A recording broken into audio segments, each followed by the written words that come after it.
It's all right, son. You're safe here now.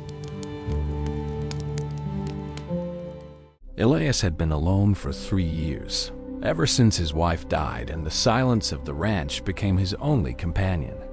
He had stopped expecting anything to change, had stopped hoping for a knock on the door that never came.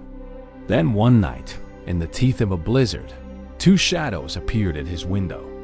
The old woman was wrapped in a thin shawl, her face pinched with cold, and the boy beside her could not have been more than 8.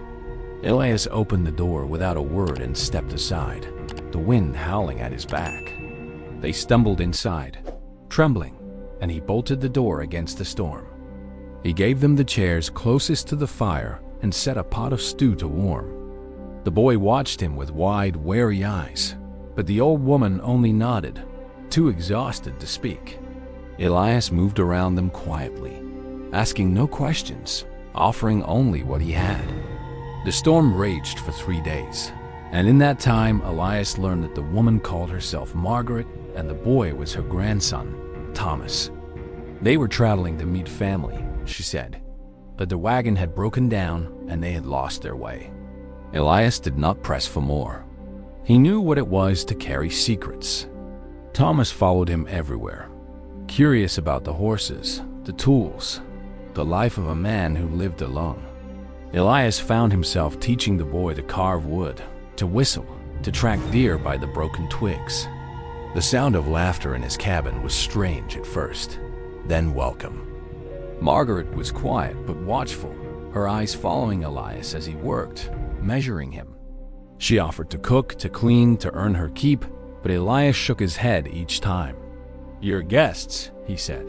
"No one pays me for kindness." When the storm finally broke, Elias expected them to leave.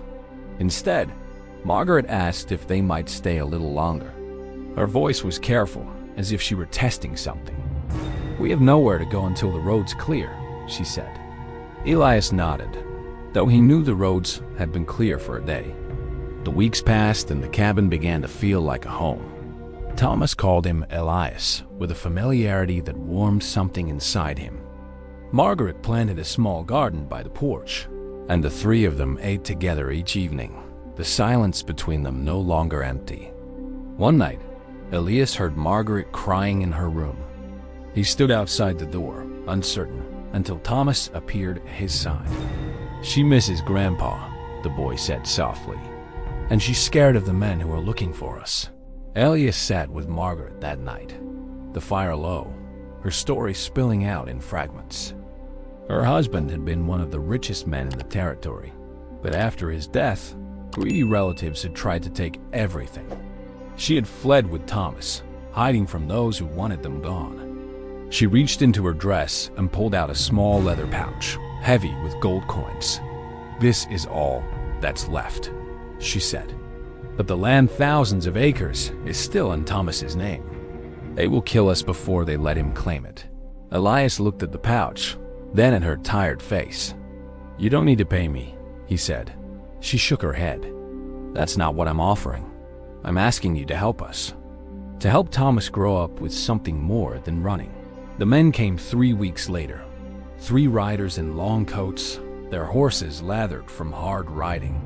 Elias saw them from the barn and moved quickly, hiding Margaret and Thomas in the root cellar.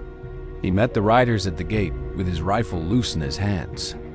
They demanded to know if he had seen an old woman and a boy.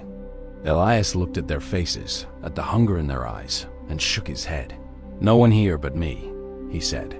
One of them smiled, cold and knowing. "We'll take a look inside then." Elias raised his rifle, and the smile vanished. "You'll turn around and ride out," he said, his voice steady. "This is my land. You're not welcome." They cursed him, but they left, their threats hanging in the air like smoke. That night, Margaret found him on the porch, staring into the darkness. "You risked your life for us," she said. He shrugged. "I risked it for Thomas. He deserves a chance to grow up somewhere safe." She took his hand, and he did not pull away.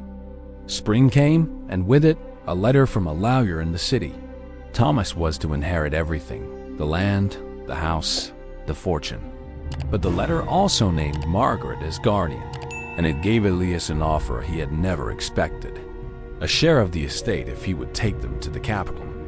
He went with them, not for the money, but because he could not imagine his life without their laughter filling his cabin. In the city, they were met with gasps and tears.